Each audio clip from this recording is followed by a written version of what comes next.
Hey family, it's your girl, Boss B, and welcome to the Ask a Bee Show, the place where your letters come to life. Every day people write in with real questions about life, love, and everything in between. And together we find hope, healing, and a whole lot of honesty. Because here on Ask a Bee, we don't just talk about problems, we talk about possibilities. So grab your tea, open your heart, and let's buzz into today's letters right here on the Ask a Bee Show. Hey guys. Okay, I know it looks different, but let me put this out here real quick. I told you before, I write these episodes impromptu, I guess. Yesterday, I got a letter after the episode that I decided today I was going to have this. I've already played around with the idea of doing a little bit of music history, trivia, stuff like that. But then I received a letter. So I just want to say flat out, this is still a letter show. Okay. I'm not changing it too much, but we are going to dip into some music history today because I love it. And I'm thinking it needs to be more.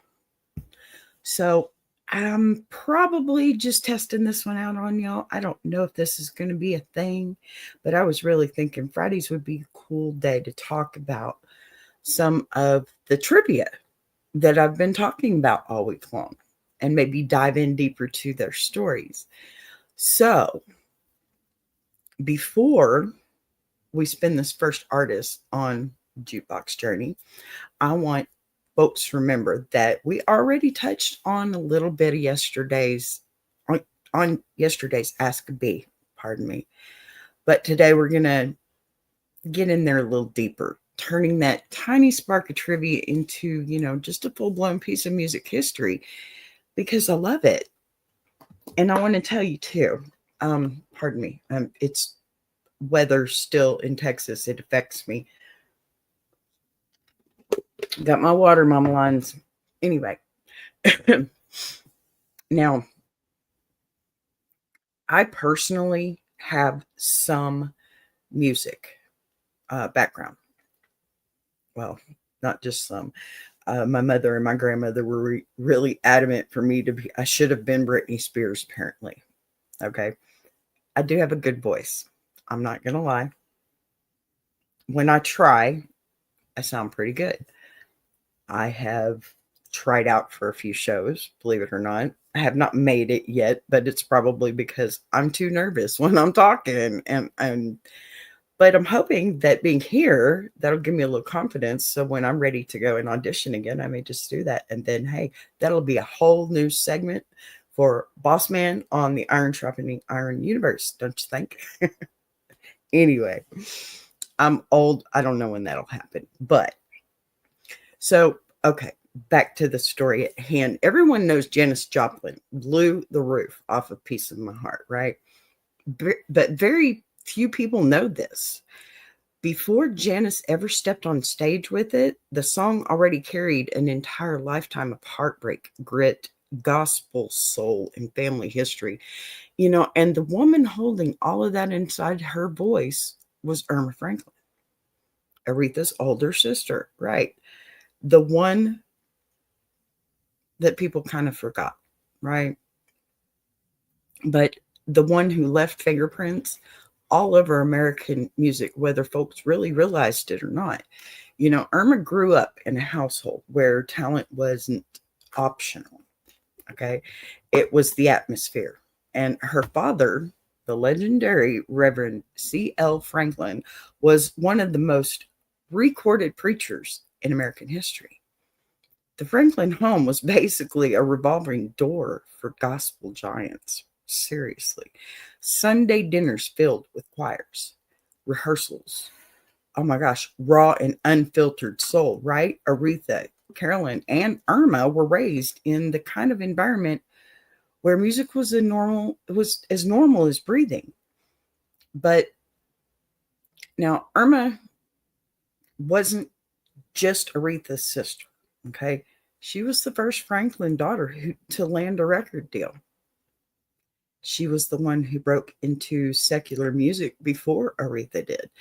And she carried that weight with the quiet strength of the oldest sibling.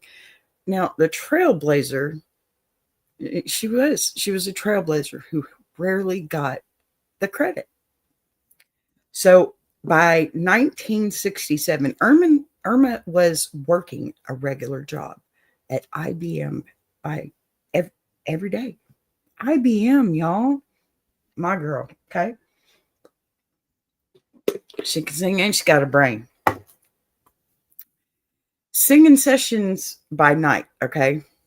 Working at IBM during the day, singing sessions by night, living the life of a woman who had stopped waiting on fame and started building stability. But she still had a fire inside, okay? And it hadn't dimmed one bit. So when she stepped into the studio to record Piece of My Heart, she wasn't chasing it. She was putting her lived experiences into her song. And her version, it was raw and controlled and really honest and steady. It's really the sound of the woman who already knows what it means to give too much of herself and still find a way to stand tall. Now, her take on the song, it charted number 10 on R&B charts, number 62 on the Billboard. Oh, they were respectable numbers for someone who wasn't being pushed into the industry, but it didn't explode. Not because it wasn't good, but because the world wasn't paying attention, right? To her, the way that they were paying attention to younger, wilder, more marketable voices. And absolutely no one at the time imagined that this same song would become a cultural earthquake in someone else's hands. Now, enter Janis Joplin, okay, the Texas girl, go Texas, with the cracked porcelain voice who could make joy and it sound like pain, right? And wow, pain sound like freedom. She was intense and brilliant and burning the candle at both ends. The kind of artist who didn't sing songs, she inhabited them. Okay, that's the only way to put it. Janis really stumbled on Irma's version the same way a lot of musicians did back then, crate digging, listening, studying the voices before her. And when she heard the way Irma held back, that restraint, that softness, Janis understood something immediately. This song doesn't need to be quiet. It needs to be unleashed. And that she did. So Janis took what Irma built and ran straight into a storm with it, okay? Big Brother and Holding Company rearranged the song to match Janis's weather system of a voice. Scratchy, raw, grungy, perfect. It was so unique. So when she screamed, "Come on," into the microphone, the world didn't just hear it, the world felt it. I mean, really felt it, still feeling it. Y'all have to know, Janis is one of my utmost favorites. And yes, it has a lot to do with her being from Texas. Come on, y'all. So,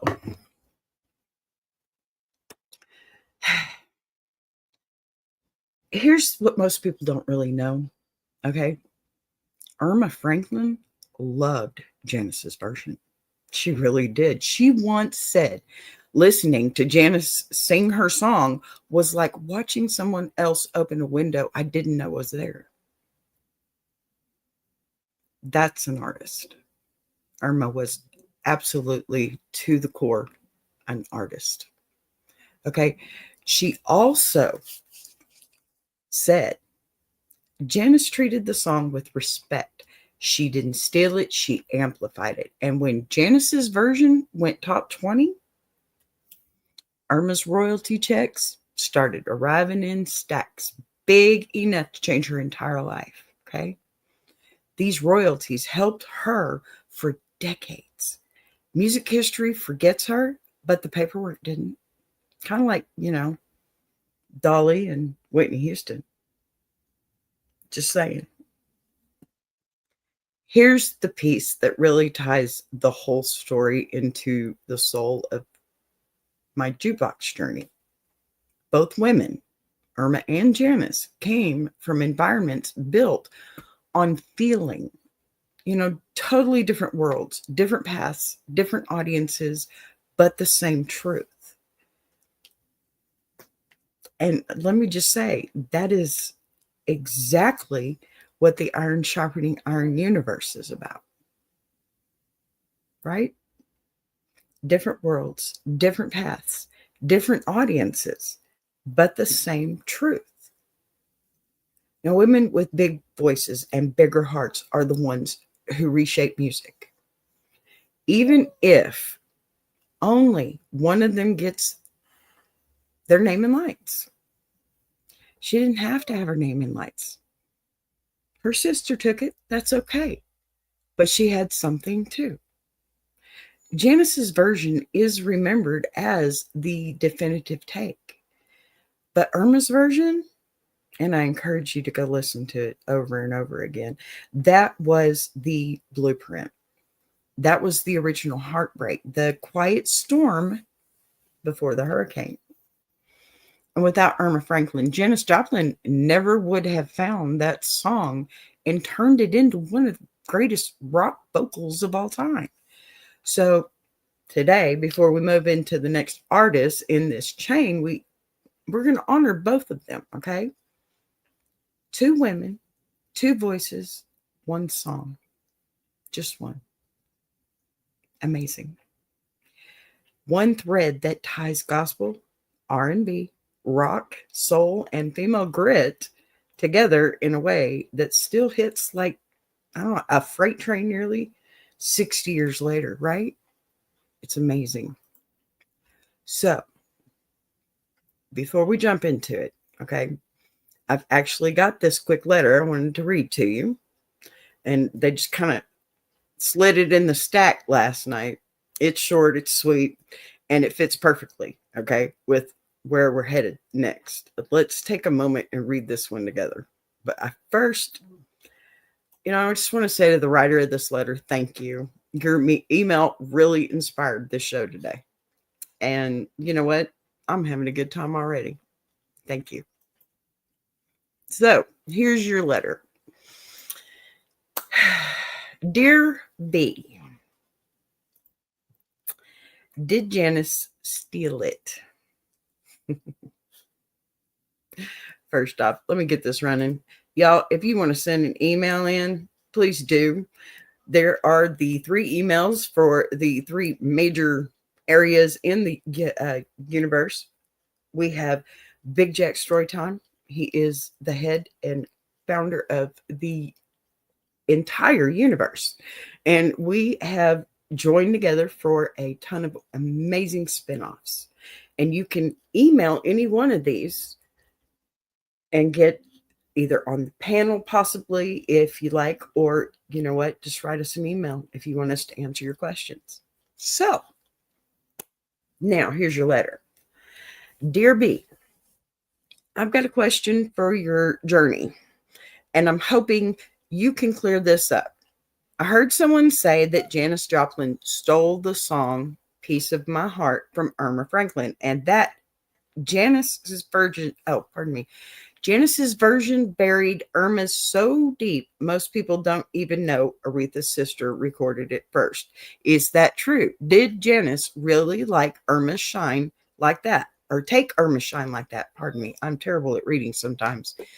Or is that just music gossip people repeat without knowing the real story? Signed, Low Key Mad at Janis.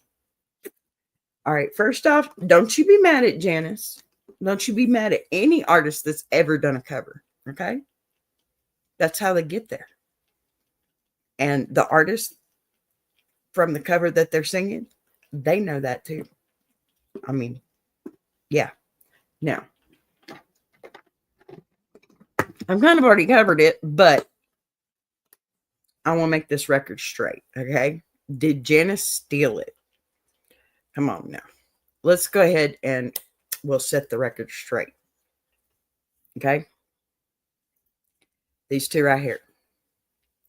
Because music history gets twisted fast when the louder version takes over. Piece of My Heart absolutely did not start with Janis Joplin. And the people who say she stole it, they usually don't realize how the music industry works in the late 60s too. Okay. Irma Franklin, yes, Aretha's older sister, cut that song in 1967, a full year before Big Brother and the holding company even touched it. Her version, it wasn't just the original. It was a Billboard R&B hit. Okay. Grammy nominated and respected among soul musicians. Irma poured gospel, heartbreak, and grit into it in a way only Franklin could. Okay. So let's be very clear. Irma didn't get overshadowed. Not at all. Because Janis didn't steal anything. She got overshadowed because the industry wasn't pushing Black women the same way they push white rock bands with major label promotions. Yeah, I said it. That's the real history. Okay? That's truth. Now, when Janis came along in 1968, she didn't take Irma's shine so much. Okay? As she exploded the song into a different universe, Janis was a powerhouse in the San Francisco scene. And when she walked into a studio with a band already backed by Columbus Records, marketing machine, yeah, everything she touched had a megaphone behind it. She reinterpreted the song from a rock blues kind of angle to a more raw, louder, and almost reckless in the way she ripped through the chorus. Okay. But here's the important truth. Janis adored the women who came before her, every single one of them, Black or white. Okay. She studied them. She honored them, lived inside their phrasing. She wasn't trying to erase Irma. She was trying to channel her. Okay. You can hear that influence in every wail. Janis didn't take Irma's shine. Columbia Records simply had a bigger spotlight to point in Janis's direction. What actually happened is what happens over and over in American music. A brilliant artist creates something powerful, and the world only hears it once. Somebody else performs it. It's a systematic pattern, guys, not a personal crime. Janis never claimed to have written Piece of My Heart either. She never pretended it wasn't Irma's. In fact, Janis talked openly about learning from Aretha, Bessie Smith, Odetta, Etta James, the whole lineage. Okay. Her voice was built on the bones of the women she revered. If anything, Janis's version kept the song alive long enough for later generations to rediscover Irma's take on it. And today, I'm sitting here telling you, go listen. You know, music historians, producers, and soul fans, pick me, all acknowledge Irma's version as the foundation. So did Janis. So did she steal it? No, my friend, she most certainly did not steal it. Janis didn't steal a damn thing. Okay? What happened was the machine around her was louder and better funded. That's all. Irma deserved more credit, more airplay, and way more respect than she got for it. But Janice, she didn't take it from her. The industry never gave it to her in the first place. It's true. One woman made the blueprint. The other built a skyscraper on top of it. Both versions mattered. Both versions are legendary in their own lane. And if anything, Jukebox Journey is here to make sure Irma Franklin's flowers get delivered properly, even if they're a few decades late. Okay? Now listen. Before we turn the page, and let me get a drink because it's dry here right now, even though we had record rain. Let me say this. We touched on Irma and Janice and everything, and how, a quiet soul in the background can end up shaping a whole generation without ever standing in the spotlight. That's the beauty of music history. These invisible bridges that connect artists who never met or never collaborated, and sometimes never even knew the ripple effect they created. And now that we've followed Janice from Port Arthur to Monterey and beyond, it's the perfect time to widen that lens.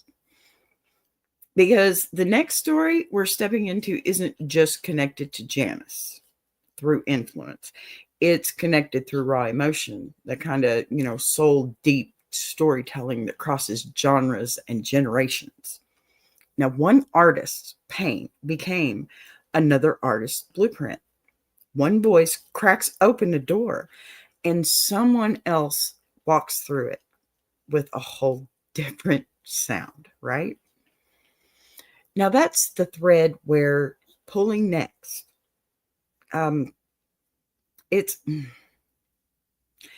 This one it really takes us right into a completely different world.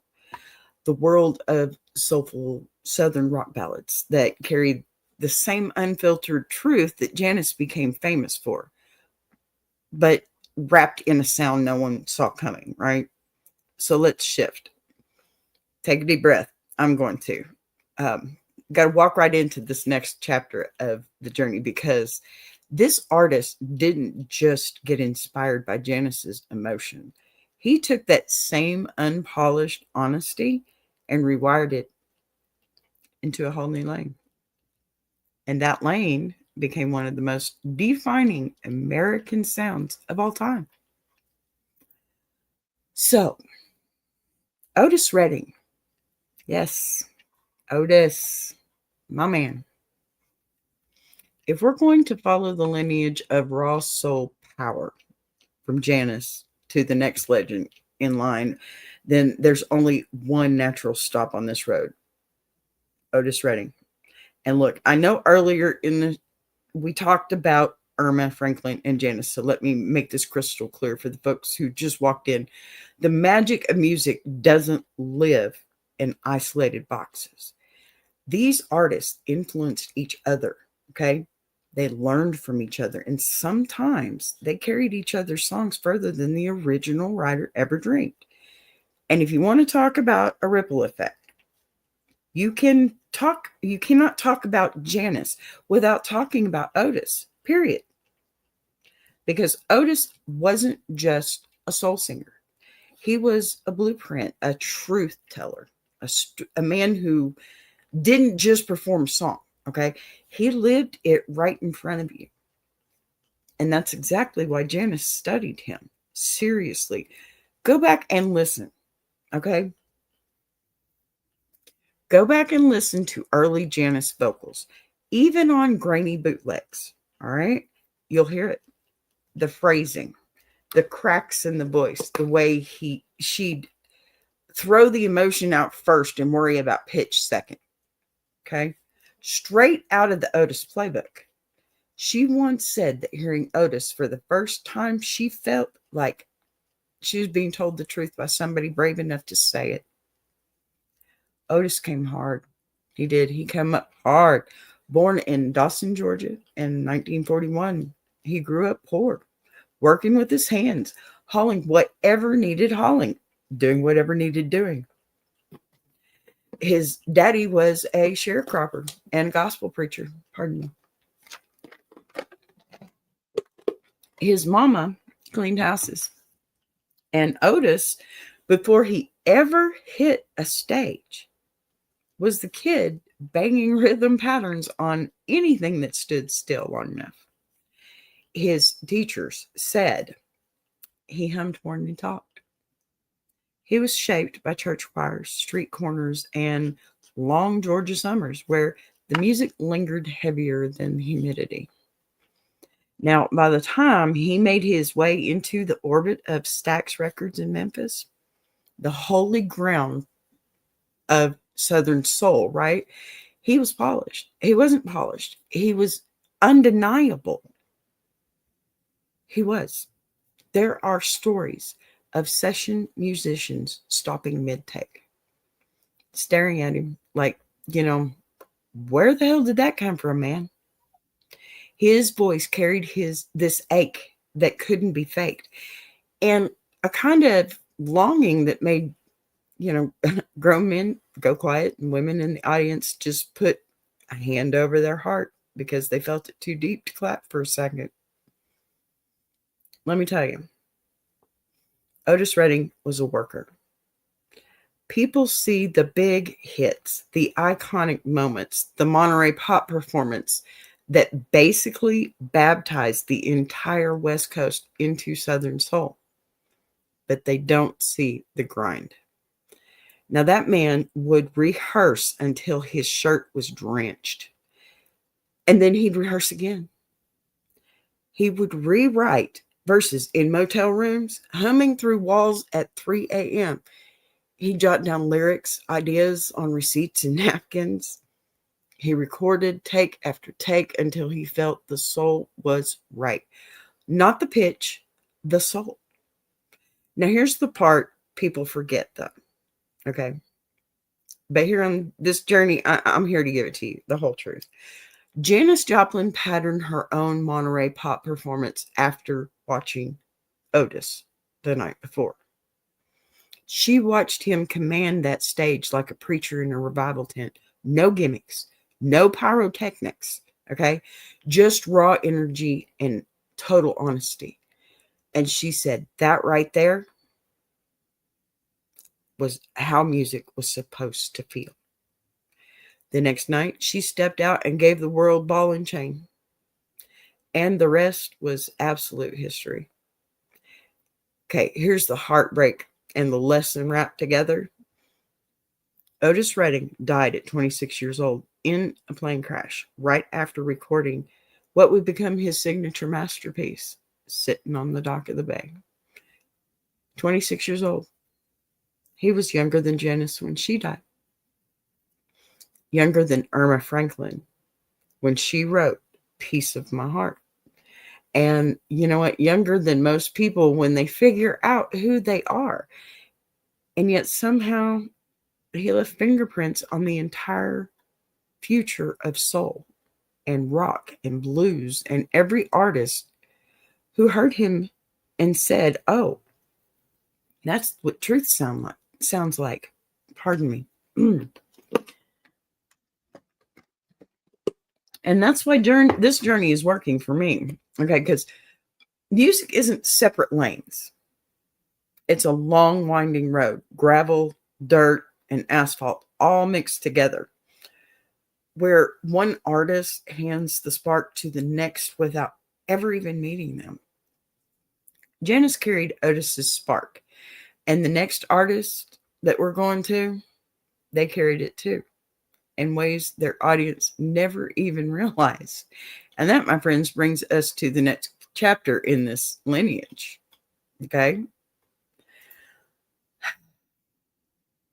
If Otis Redding was the raw flame of Southern soul, then let me tell you, Etta James, that voice. Etta James was the slow burning ember that could simmer and scorch or soothe on command, right? From the moment that her voice enters the room, even now, decades after her passing, you feel it in your ribs and then in your throat and the back of your eyes. And Etta wasn't just a singer. She was, oh my gosh, she was a force of nature. She lived every lyric the way that Otis lived every note. And just like Otis, her career was totally shaped through the same musical ecosystem: gospel roots, R&B highways, segregated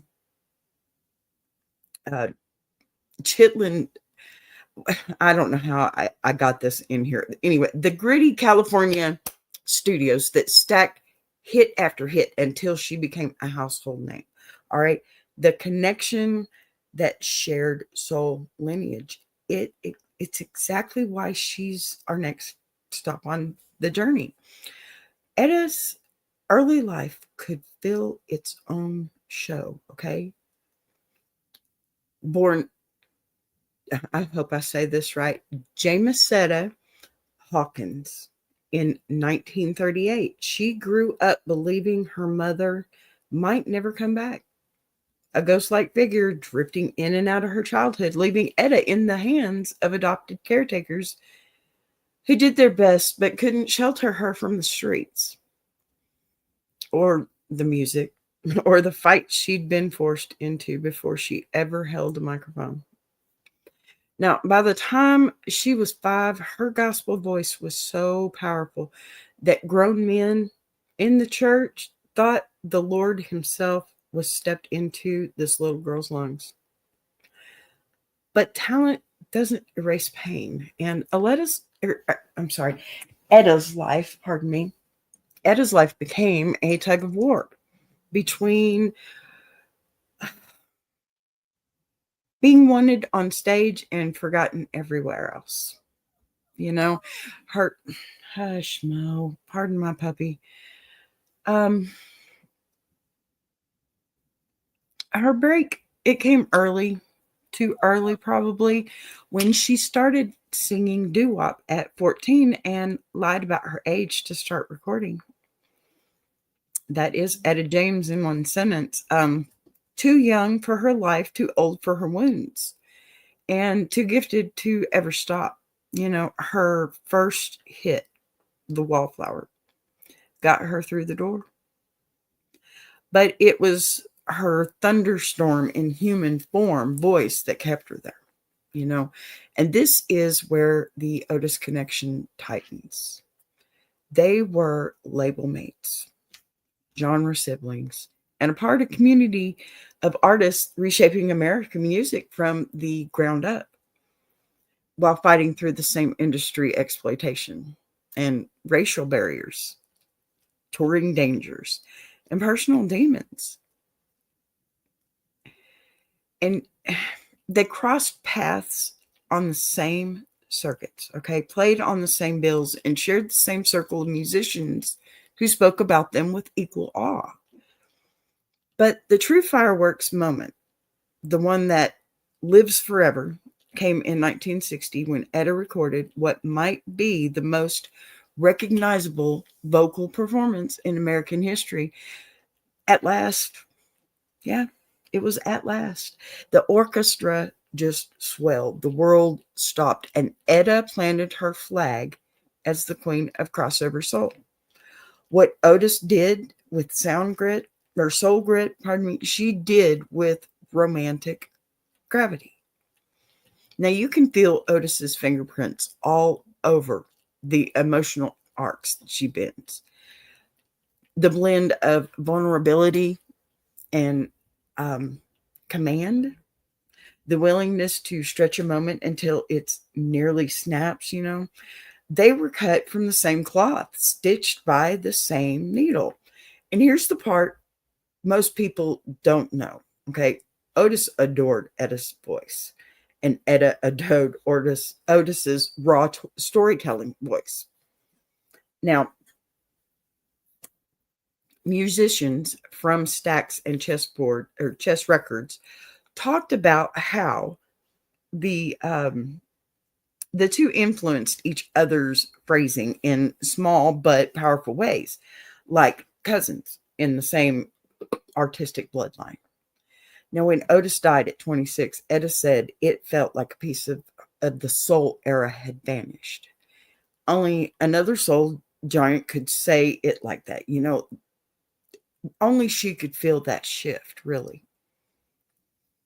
Now, her later career was a war, addiction, abusive relationships, industry neglect, and a voice that threatened to give out, but somehow came back stronger every time. She rose through every chapter, reshaping herself again and again. Blues icon, R&B matriarch, jazz interpreter, rock powerhouse, right? And finally, okay, a Hall of Fame legend who outlived nearly everyone from her generation.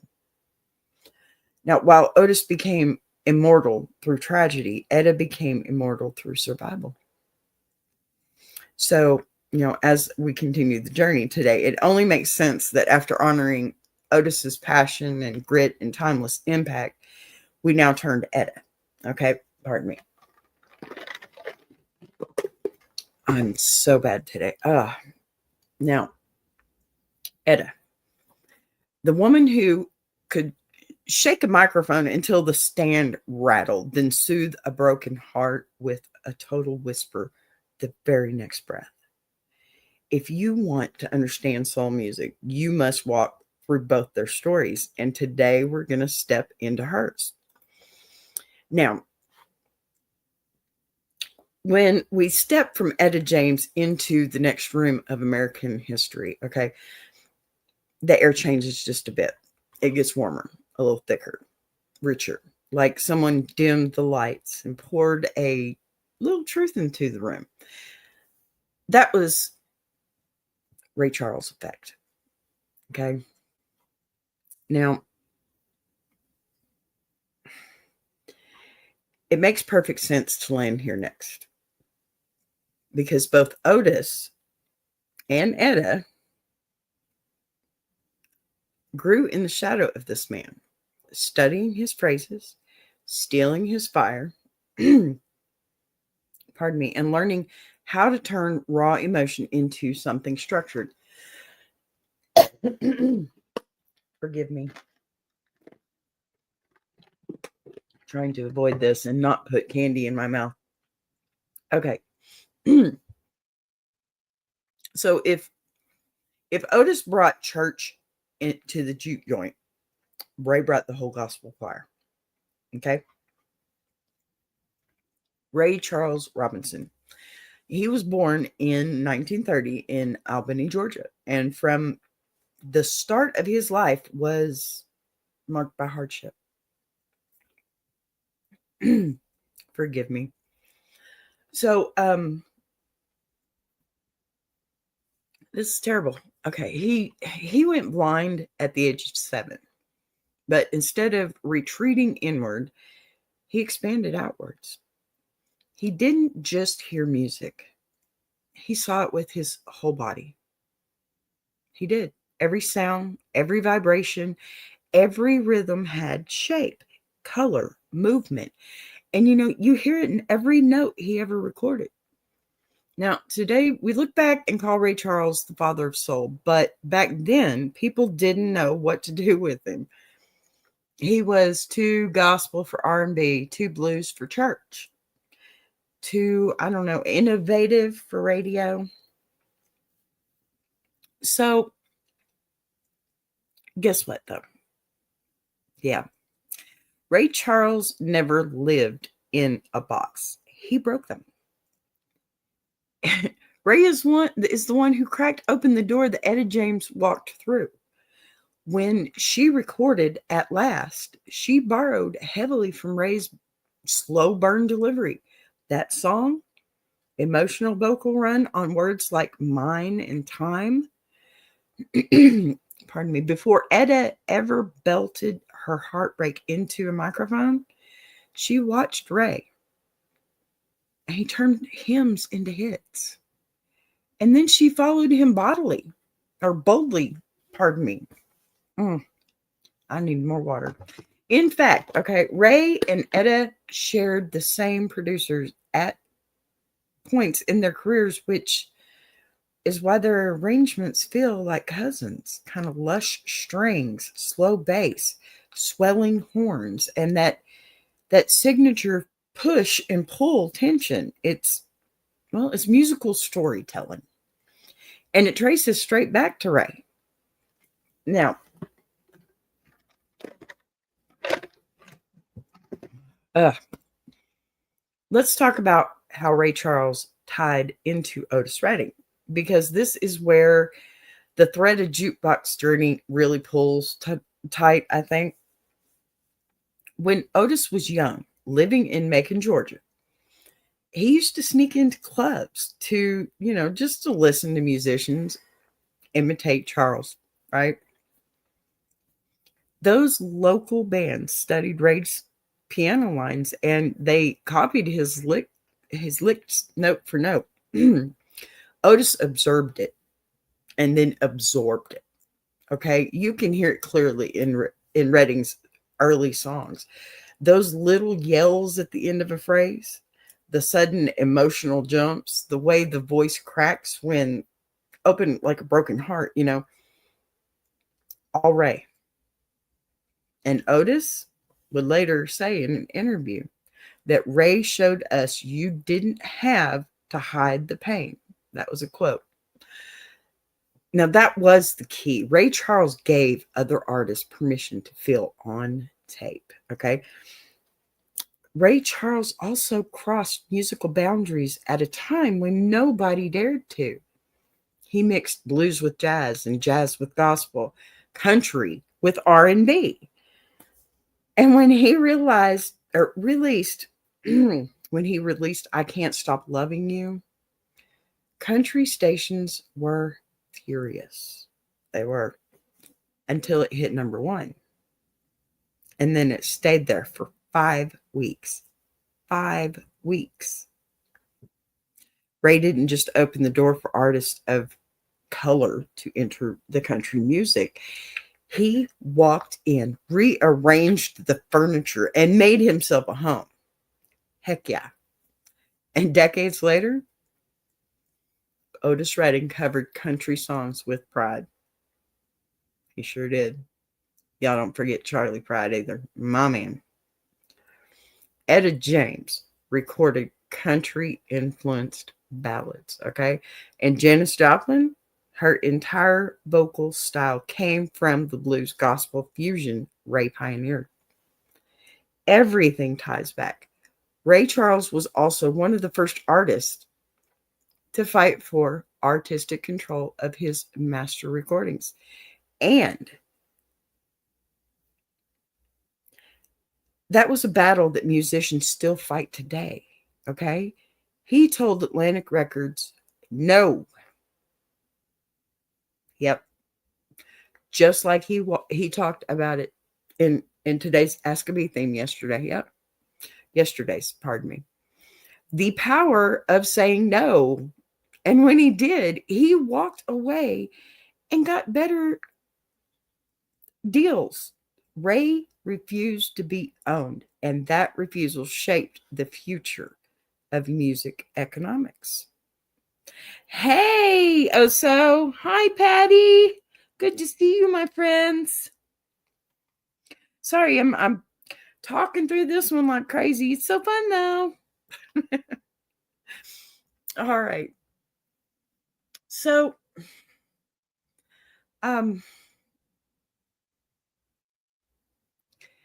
Ray refused to be owned, right? That refusal shaped everything.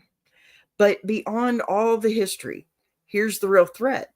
Ray Charles taught every artist who came after him the music isn't just entertainment, it's survival, it's a testimony, it's the place where sorrow transforms into something beautiful. And Janis needed that. Janis needed that. Now, Otis lived that, okay? Etta breathed it. And Ray Charles is the reason that they all could. By the time we finished listening to Ray, we understand the assignment, right? You don't sing to sound good. You sing because you lived something. Okay? Now, we walked through Ray Charles' world, his gospel soaked blues, his insistence on, breaking every rule in the book just because the book wasn't good enough. Okay. It's time to turn the page just a little bit and step into the life of a woman whose voice didn't just shake a decade, it took the entire definition of American music. And that makes her the perfect step or perfect next stop on this journey and it's simple. If Ray was the architect,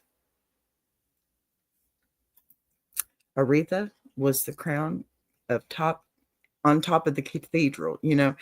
He opened the door, she walked right through it, took the entire room over, rewired the lights, rearranged the furniture, and then said, "This is mine now."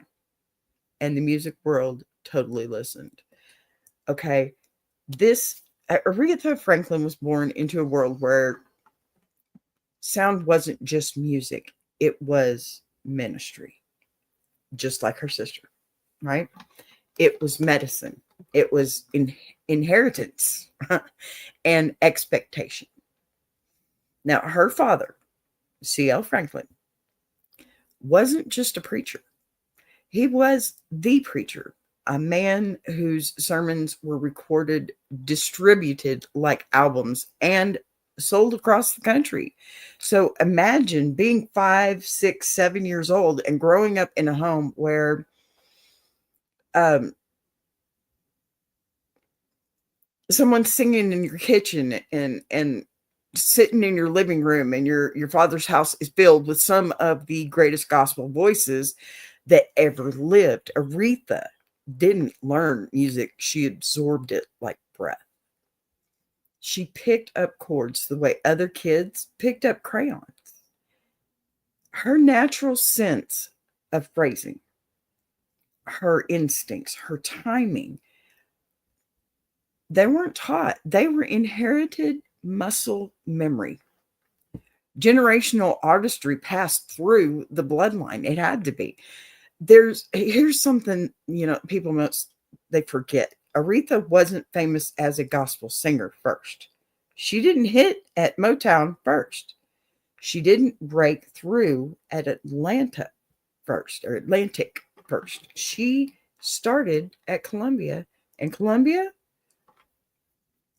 Lord help them, they had no idea what to do with her.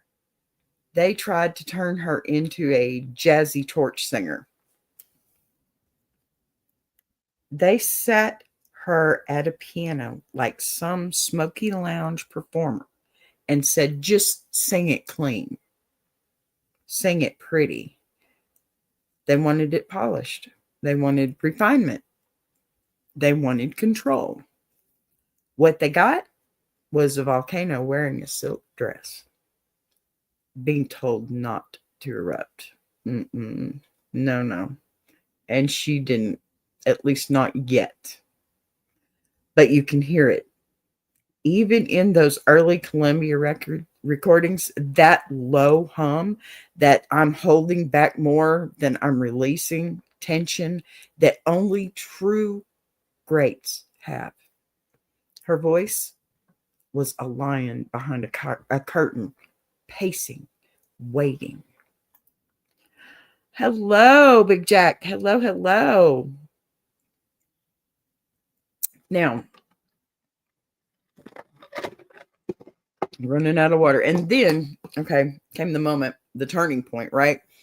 The introduction that changed everything. Aretha meets Jerry Wexler.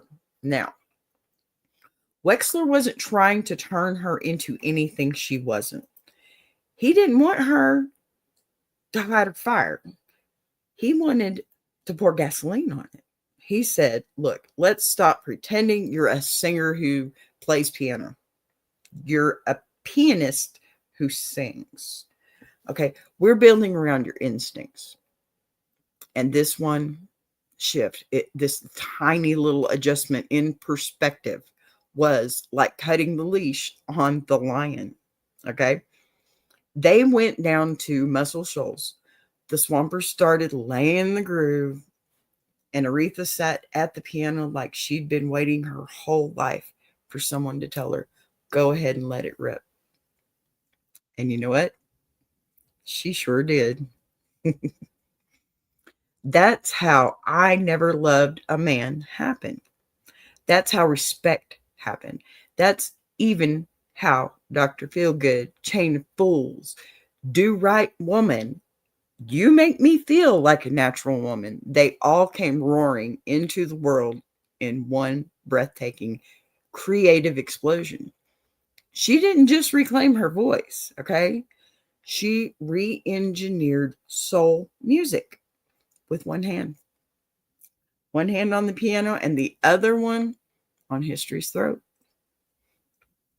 But let's talk about the part that people forget, okay? The part that ties this entire journey together.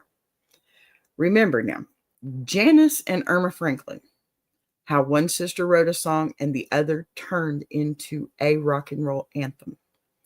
Well, Aretha was the glue in the middle of that entire musical web.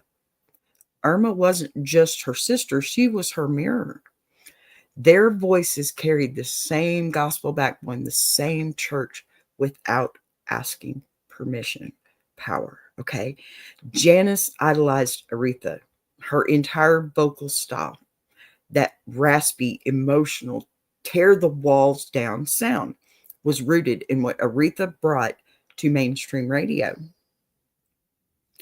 Now, here's where the chain tightens up. Aretha was also deeply connected to Etta James, sometimes as a rival and sometimes as a quiet influence. Now, the industry always wanted to compare the two, right? But the truth is, they were playing two different sports with the same ball. Etta was raw, blues, pure fire, right? Aretha was precision lightning, strike exactly where she intended. And you know what? Once she hit, nothing grew in that spot ever again. Believe it. But the biggest bridge, okay, the one that connects this segment back to the last, is Ray Charles. He called Aretha the best singer in the world, period. Think about that. Ray Charles, who created an entire genre, who fought the world with his voice and his vision, who broke segregation with music alone. That Ray Charles bowed to her talent. And she bowed right back because she understood what he gave her, the freedom to be uncontainable. And if we're being real, and ask a bee, never sugarcoats, right? Aretha she had battles that people barely understood, okay? She had tantrums, pardon me. It's my phone today, y'all. It's going nuts, and I have no clue why. All right. She had trauma and heartbreak, expectations that would crush anyone else. She had years where her voice was her only weapon, and years where it was her only shield, too. Now, every time she stepped up to the microphone, every single time, you could hear her entire life inside one note. The pain, the inheritance, the gospel, the rebellion, the truth. You know, That's why Aretha fits exactly where here in this journey. Okay. Listen, besties, because she wasn't just a singer, she was a pivot point in music evolution. The moment, the very moment soul grabbed pop by the collar and said, I live here now. The moment women in music realized they could lead a band, command a room, and demand producers get out of their way. The moment that Black artists saw the mainstream open a door that had been locked for decades. Ray influenced the shape. Aretha became the standard. Etta carried the storm. Otis carried the sorrow. Janice carried the fire. And Aretha, hey, Aretha carried the crown. And, when she put it down, nobody else ever really picked it back up because it didn't belong to anyone else. I think we know that for sure. So, now, after hydrating, besties, this one is rich because if you're walking the path from Etta James to Aretha Franklin, the road naturally bends towards one man whose voice could melt metal and whose life story swings between gospel, soul, heartbreak, redemption, and outright miracle territory. Y'all ready? Al Green. And this isn't just music history, okay? It's the kind of story you feel in your bones, and it's perfect for this journey. Now let's get into this one. Al Green grew up in Forest City, Arkansas, and one of 10 children, okay, in a poor sharecropping family, raised on gospel harmonies and sweat and the kind of spirituality that comes from having nothing but voice and faith. Now, his father ran a family gospel group called the Green Brothers, and young Al was expected to sing God's music and nothing else. But Al had a rebellious streak early. He secretly listened to Jackie Wilson, Elvis, James Brown, all the music he wasn't allowed to love. And when his father caught him listening to Jackie Wilson's Lonely Teardrops, Al was kicked out of the house at 14 years old. 14. Already a voice like velvet, okay? Already a spirit too bright to contain. And here's where destiny takes over. Green fell into the world of soul, not by design, but by survival, okay?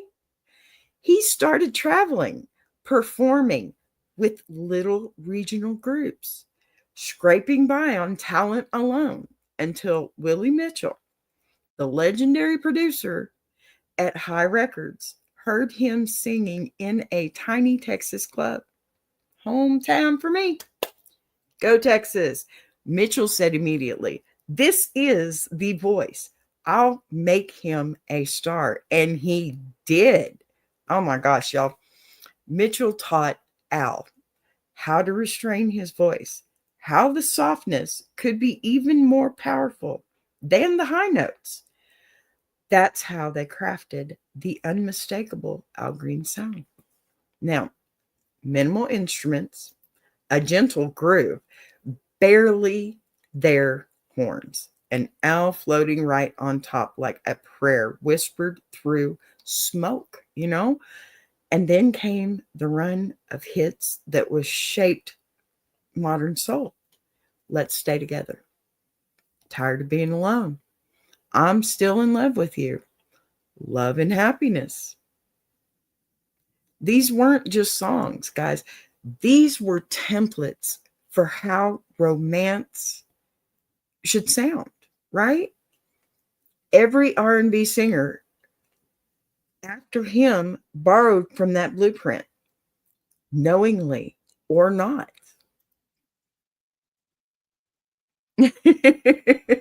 Close, Sam, yeah, Patty says, I was guessing Sam Cooke. Much love for Al Green. He is so good. Yes. Yes. We love, love, love Al Green and Sam Cooke. Let me tell you. Now, these weren't just songs. They were templates for how romance should sound. Every R&B singer after him borrowed from that blueprint, knowingly or not, right? Okay, here's the part most people miss and what makes him an essential chapter after Aretha Franklin. Both of them balanced between gospel and soul. Both walked that blurred line between sacred and secular. And you know what? Both were constantly pulled by faith while trying to express the human side of love. They were masters of the same duality, the church and the nightclub, and they never, ever fully left one for the other. Their music was a reflection of that tension, passion wrapped in prayer. Then, the turning point. In 1974, Al Green was attacked by a former girlfriend in one of those most infamous incidents in music history, right? The hot grits attack. My goodness. Pardon me. All right. After she inflicted third-degree burns on his back and his arms, she tragically took her own life, and in his home. That moment really shattered him, guys. Green said it felt like a divine wake-up call. It was a message that he needed to realign his path.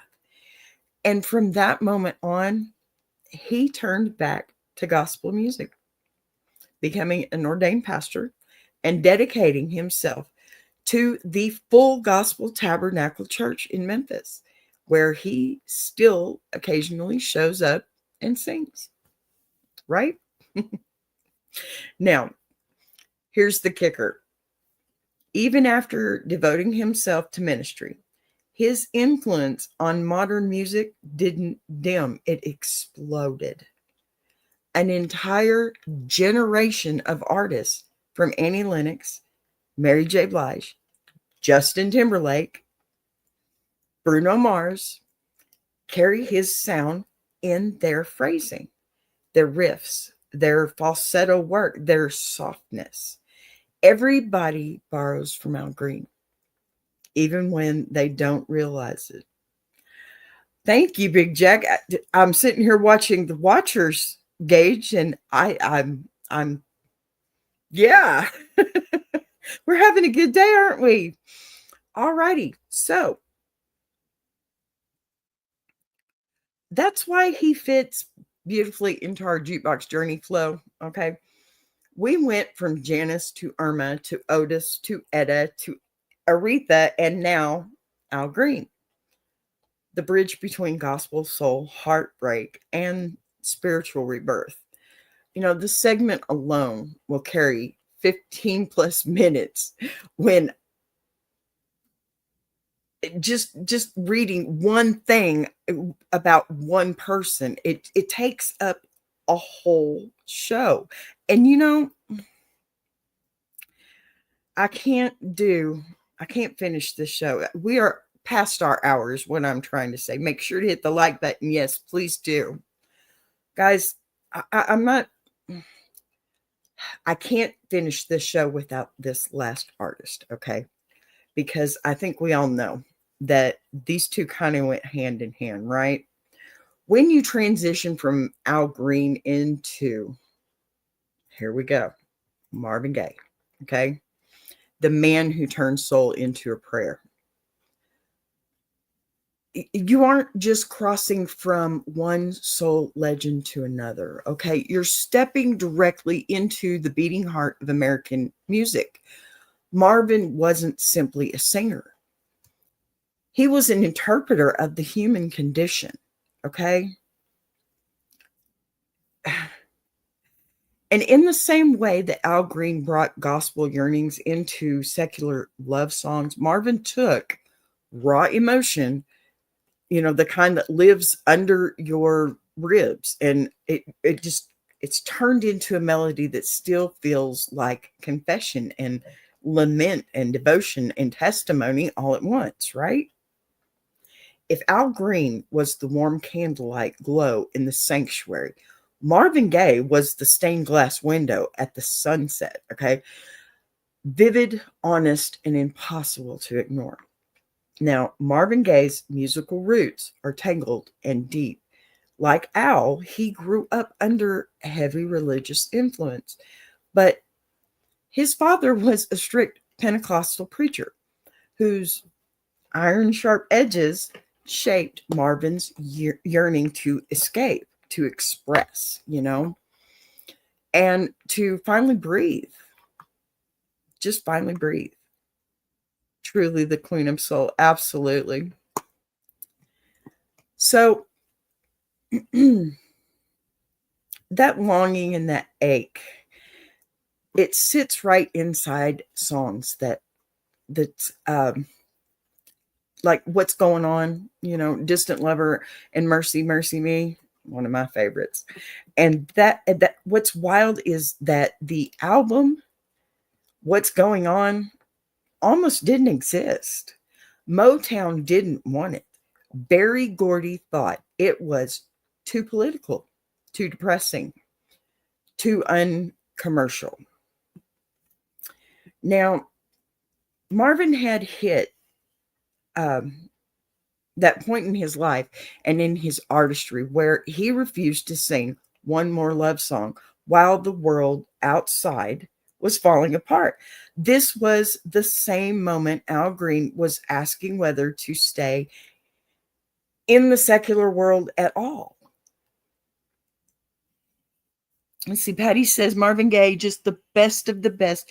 He really conveys the feeling so well. You can just feel what he is trying to say.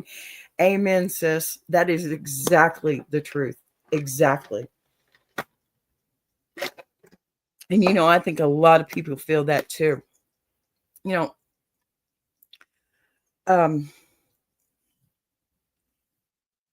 What Marvin, gosh, I'm sorry.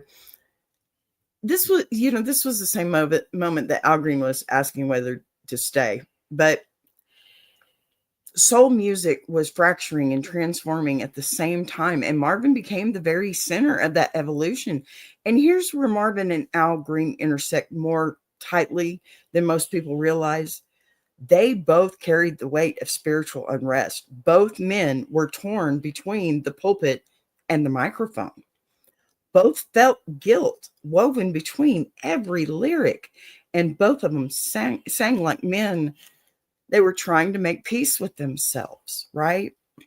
And if you listen to certain recordings closely, especially Marvin's I Want You era, Al Green's Call Me era, you can actually hear the similarity in phrasing, right? The slow burn, the pleading tone, the emotional nakedness that most artists are too afraid to show. They were like two sides of the same vinyl record, one leaning towards ministry, the other leaning towards activism, both wrapped in soul so rich that it still stops you in mid-sentence when it comes on. I can't not sway. Oh, thank you. Big Jack, that's very kind of you to say. I really appreciate you. Yeah, now you got me all flushed and flustered. Okay, we're getting back into this one though, because we're almost done with this show, and I'm kind of sad about that. I'm really loving this show right now, and it's because music history is one of my things. Okay, so Marvin Gaye's biggest legacy isn't just the songs though he gave us some of the greatest soul tracks ever recorded, it's that he changed the expectation of what music should do. Before Marvin, soul was love, heartbreak, and dance floors. After Marvin, soul could also be protest, grief, social commentary, environmental warnings, spiritual lament, emotional therapy, right? He stretched the genre so far that Al Green, Isaac Hayes, Curtis Mayfield, and Stevie Wonder found new lanes because he showed it was possible, right? Man, if we're talking about connections, deep historical connections, Marvin is the bridge that ties the civil rights era soul of Aretha and Ray Charles to the romantic neo soul of later generations. Without Marvin Gaye, there is no Luther Vandross.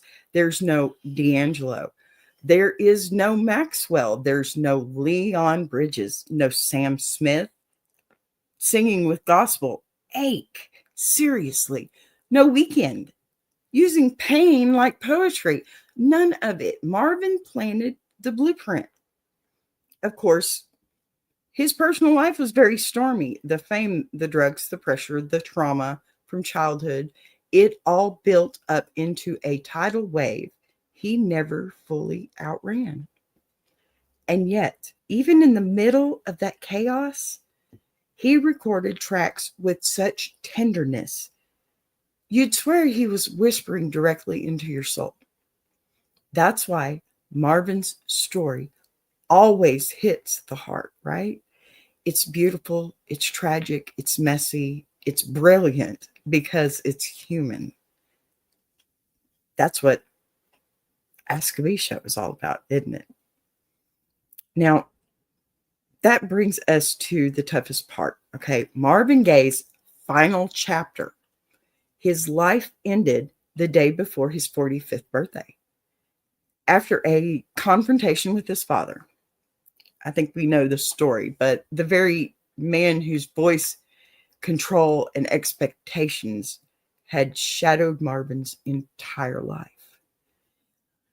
It was a tragedy that echoed through every corner of music, every single genre, every bit of it. Because the man who gave us Let's Get It On, Ain't No Mountain High Enough, Sexual Healing, and What's Going On was still evolving, still experimenting, still reaching for something so much bigger. And even today, the world gets overwhelming.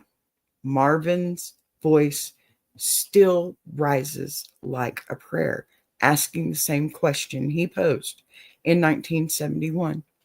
Who's willing to stand up and make things right? Now, that question alone cements why Marvin Gaye belongs right here on this journey. Because great music doesn't just sound good, it stays relevant. It teaches, it warns, it confronts. It becomes a living document of who we were and who we would be, right?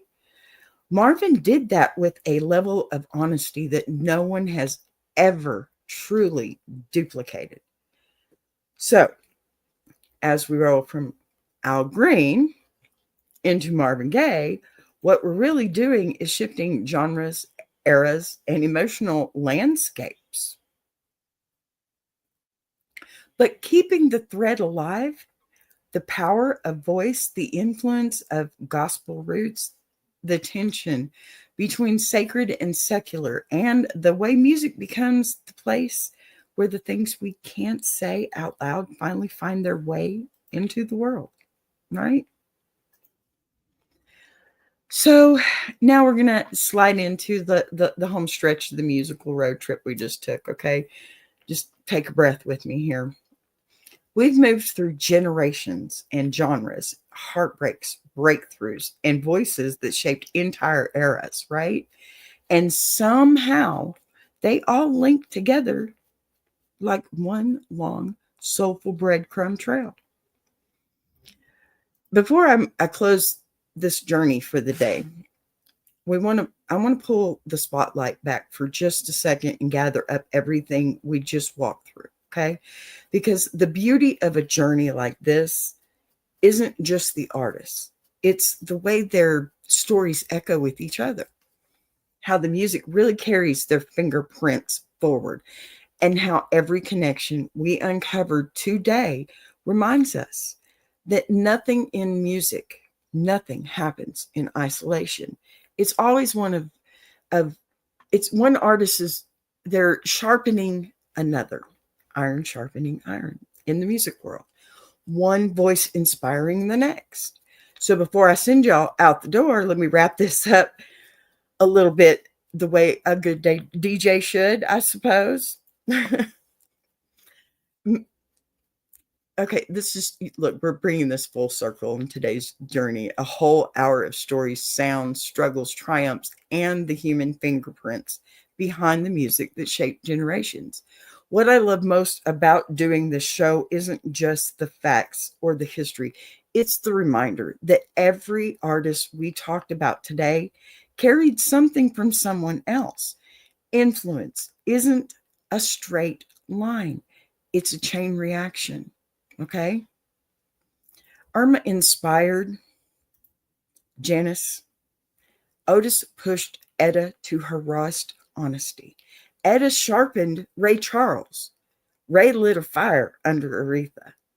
Aretha opened the door for Al Green. And you helped me carry that chain one link further just by being here. That's why this show matters.